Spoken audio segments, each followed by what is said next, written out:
السلام عليكم ورحمة الله وبركاته. أهلا ومرحبا بكم مع فيديو جديد من قناة استوديو مصر. فضلا وليس أمرا حبايبنا، ما تنسوناش بدعم الفيديو باللايك، واللي مش مشترك في القناة يشترك ويفعل زر الجرس عشان يوصله كل جديد إن شاء الله. لا أعرف ماذا تريدون. حكيمي ينفعل على إنفانتينو بعد خسارة المغرب من كرواتيا. صب الدولي المغربي أشرف حكيمي غضبه على إنفانتينو رئيس الاتحاد الدولي لكرة القدم فيفا بعد الخسارة من كرواتيا في مباراة تحديد المركز الثالث.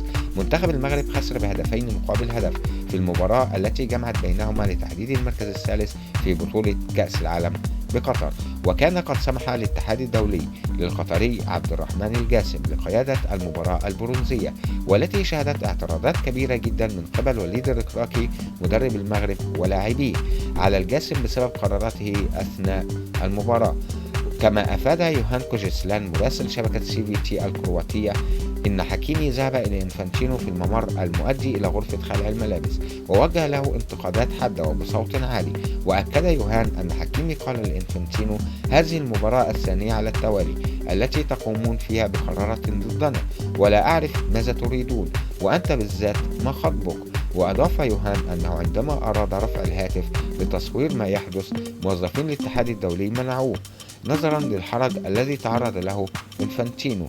قناة الكأس القطرية أكدت أيضا ما أشار له يوهان، وأن حكيمي كان سيطرد بعد نهاية اللقاء قبل أن يسيطر ياسين بونو على الموقف ويمنع الحكم القطري عبد الرحمن الجاسم من إشهار البطاقة الحمراء لحكيمي. والسلام عليكم ورحمة الله وبركاته.